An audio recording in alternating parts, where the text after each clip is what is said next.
Question number 16 देखिएगा। Question number 16 कहता है अकॉर्डिंग टू कंस्ट्रक्टिविज्म, रचनावाद के अनुसार learning is an active process, knowledge is constructed from and shaped by experience, या फिर learning is a social interpretation of the world, more emphasis is given to understanding and problem solving. चारों ही बातें आपको सही लग रही होंगी क्योंकि बहुत हद तक सही भी हैं।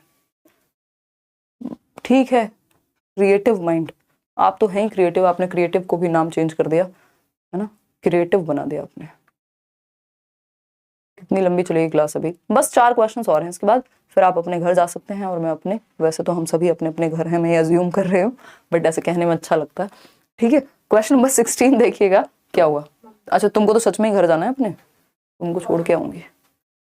कॉलर, हाँ 11:30 हो गए यार, चलो फटाफट से खत्म करते हैं। निशा को तो अपने घर भेजना ही है, देखो आप तो अपने घर हैं, हम भी। देखिएगा, अगर हम बात करें यहाँ पे किस चीज की, ए ऑप्शन 45% लोग कह रहे हैं और बाकी लोग क्या कह रहे हैं भाई, सबका मिक्स्ड एंड मैच आंसर आ रहे हैं। देखो ये दोनों तो यहाँ से हट जाएंगे क्योंकि ये उतने क्लोज नहीं लग रहे हमें। More emphasis is given to understanding and problem solving, बात आपकी सही है। Learning is a social interpretation of the world, ये भी सही है कुछ हद तक, लेकिन बात हो रही है कि सबसे बेहतर कौन होगा। Learning is an active process या knowledge is constructed and shaped by experience. ये अपने आप में ही कंफ्यूजिंग क्वेश्चन है, ये बोर्ड के ऊपर है कि इसका जवाब माना क्या जाता है। ये मॉक टेस्ट का क्वेश्चन है, इसमें हमारे पास जवाब अवेलेबल है नहीं। ठीक, तो इसमें अगर हम कंस्ट्रक्टिविज्म की बात करें तो बिल्कुल लर्निंग क्या है, एक एक्टिव प्रोसेस है, ये बात बिल्कुल सच है। और knowledge is constructed from and shaped by experience, ये बात भी सच है। बाय डेफिनेशन ही कंस्ट्रक्टिविज्म का मतलब ही ये होता है कि जो ज्ञान है उसका सृजन कैसे होगा, अनुभव के आधार पे नॉलेज को कंस्ट्रक्ट किया जाएगा। बट मुझे पर्सनली लगता है क्योंकि लर्निंग बेस्ड चीजों पे ज्यादा फोकस करते हैं तो इसका आंसर ये, इसको कंसिडर कर लेंगे। बाकी अगर मैं होती इनकी जगह तो मुझे knowledge is constructed from and shaped by experience ज्यादा बेहतर लग रहा था, है ना, कि कंस्ट्रक्टिविज्म के अकॉर्डिंग, क्योंकि इन्होंने यहाँ ये मेंशन नहीं किया, ये लर्निंग के बारे में पूछ रहे हैं, ये नॉलेज के बारे में पूछ रहे हैं, क्या कहना क्या चाहते हैं। ठीक है ना, तो ये हो सकता है कि ये आंसर ए मान लें, ये आंसर बी मान लें, ये स्थिति ही ऐसी है यहाँ पे। ठीक, तो बात ये है कि learning is an active process, जो कि सच है। बट पता नहीं क्यों मेरा अभी भी इच्छा यही कर रही है कि मैं इसी को लगा के आऊं, देखा जाएगा जो होगा, है ना, देखा जाएगा जो होगा। Knowledge is constructed and shaped by experience, ये बाय डेफिनेशन, कंस्ट्रक्टिविज्म की डेफिनेशन में भी ये बात अंतर्निहित है कहीं ना कहीं, क्योंकि एक्टिव प्रोसेस तो और भी जगह है, फिर एक्टिव प्रोसेस तो बाकी जगह भी है। तो मुझे लगता है कि मेरे हिसाब से आप इसको बी लगाएं, और अगर आप ए लगा रहे हैं तो वो आपकी पर्सनल रिस्पॉन्सिबिलिटी है ना, ये भी सही हो सकता है। ठीक, ये उनके ऊपर है फाइनली, वो किसको कंसिडर कर लें। कुछ क्वेश्चन में ऐसा रहेगा क्योंकि हमारे पास जवाब है नहीं, विच वन। और अगर वैसे तो ऐसा तो है नहीं कि डायरेक्ट क्वेश्चन दे देंगे इसको, कहीं तो कुछ लगाएंगे। अगर according to constructivism learning is, तो फिर तो समझ जाना यही ऑप्शन है। पूछ क्या रहा है ये देख लेना बस एक बार, क्योंकि थोड़ी सी लैंग्वेज चेंज करेंगे जवाब चेंज हो जाएगा। Question number 17, which one of the following is not a real problem of school mathematics education. यानी अब ये भी दिया हुआ है, ऐसा नहीं कि वो आपसे किसी और सब्जेक्ट की पेडागोजी का एक क्वेश्चन भी नहीं पूछ सकते। अब इन्होंने खुद मॉक टेस्ट में मेंशन किया है ये, क्योंकि पेडागोजी मतलब आप सभी सब्जेक्ट्स को कैसे पढ़ा रहे हैं। तो जो आपने सीटेट में पढ़ी है पेडागोजी, वो पीडीएफ्स भी दिए हुए हैं, अगर नजर मारना चाहे मार सकते हैं आप। ठीक, तो अगर हम देखें वैसे आपकी कॉमन अंडरस्टैंडिंग से सॉल्व हो जाएंगे क्वेश्चंस ये वाले, जो नॉर्मल सब्जेक्ट की पेडागोजी है। तो एक रियल प्रॉब्लम नहीं है स्कूल मैथमेटिक्स एजुकेशन में। Lack of confidence, preparation and support teachers जो है वो करते हैं, ये रियल प्रॉब्लम हो सकती है। Curriculum is disappointing for all children, ये भी कुछ हद तक हो सकती है। Majority of children are not capable of learning, ये कभी भी रियल प्रॉब्लम नहीं हो सकती कि बच्चे जो हैं वो लायक ही नहीं है मैथमेटिक्स के। ये तो आप गलत कह रहे हैं अगर ऐसा मान रहे हैं। तो एक सबसे आसान क्वेश्चन आपके जीवन का आज आपके सामने है, आई मीन आज के दिन का। Which of the following is the correct sequence of motivational set. Motivational set कह लीजिए, मोटिवेशनल साइकिल कह लीजिए, मोटिवेशनल सीक्वेंस कह लीजिए। तो मोटिवेशनल साइकिल का सही सीक्वेंस, मैंने आपको ये एनसीईआरटी के अकॉर्डिंग पूछा है, नहीं तो कई सारी मोटिवेशन साइकिल होती हैं, बट हम एनसीईआरटी वाली ही ध्यान में रखते हैं। NDAGAR, NDAGAR, ठीक, NDAGAR। तो NDAGAR क्या है भाई, बताओ फटाफट से। बी कह रहे हैं 48% लोग। भाई साहब कहाँ रहते हैं आप? अच्छा आप नहीं रहते यहाँ, तो गड़बड़ हो गई इसकी टाइपिंग में। ठीक है, आप तो सही कह रहे हैं कुछ हद तक। देख लेते हैं, हमें पता है पहले होती है नीड। गोल डायरेक्टेड बिहेवियर डायरेक्ट नहीं आ सकता कभी भी, ये देख लो, ये तो हो नहीं सकता ना, क्योंकि ड्राइव के बाद गोल डायरेक्टेड बिहेवियर कहाँ से आ जाएगा। सेटिस्फैक्शन, अटेनमेंट ऑफ गोल, फिर ड्राइव, गोल डायरेक्टेड बिहेवियर, सेटिस्फैक्शन। चलो इसमें से कहीं मैच करने की कोशिश करते हैं। नीड इन्होंने दिया नहीं है, सीधा ड्राइव दे दिया, ड्राइव दे दिया। फिर ड्राइव से होती है अचीवमेंट या अटेनमेंट, ठीक है ना। और फिर उसके बाद आपका आता है, नहीं ड्राइव होगी, फिर आपका याद करना यार, ये नीड, ड्राइव,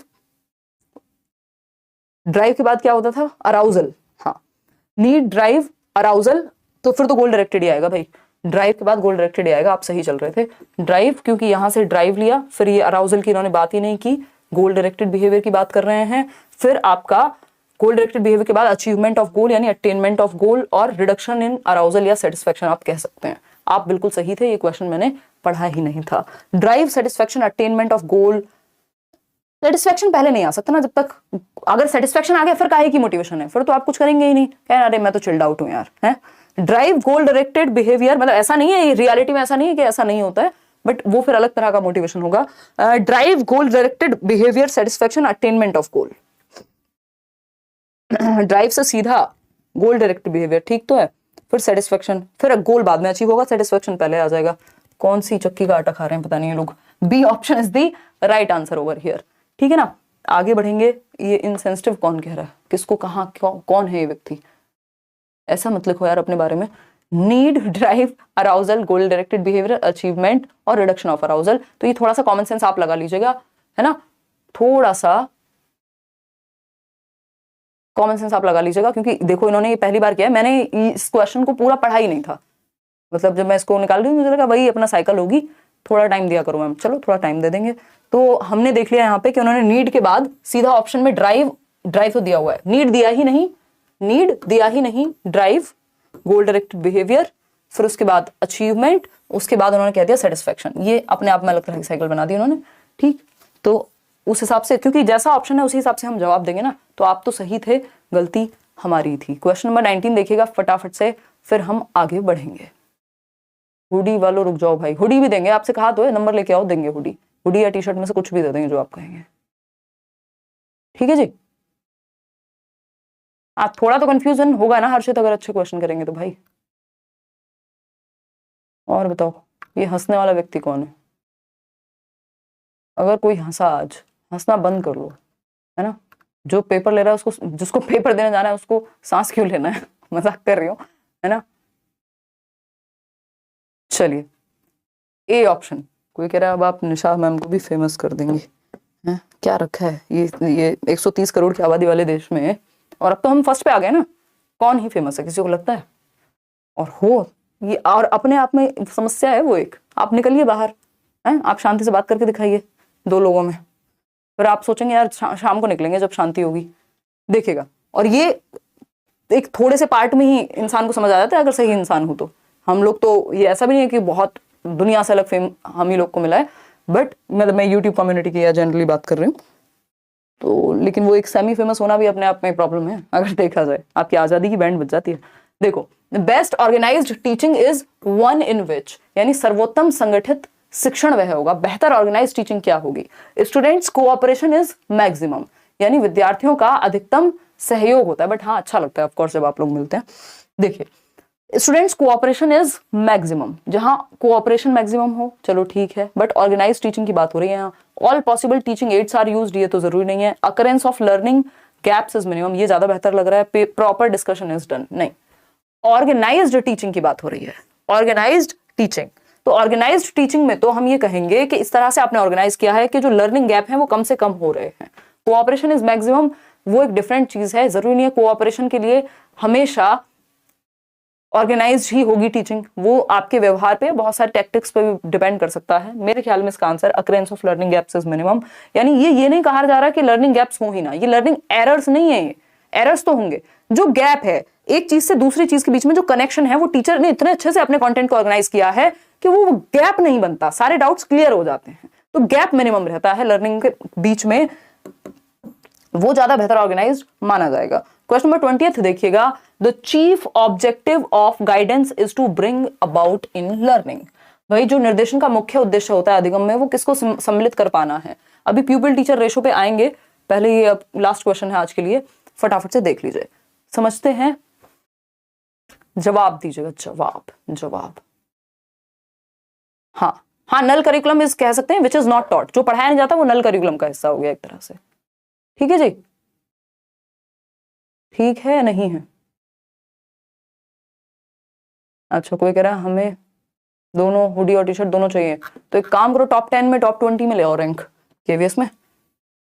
देख रहे हो, बिहेवियरिज्म को फॉलो कर रहे हैं हम, रिवॉर्ड सिस्टम।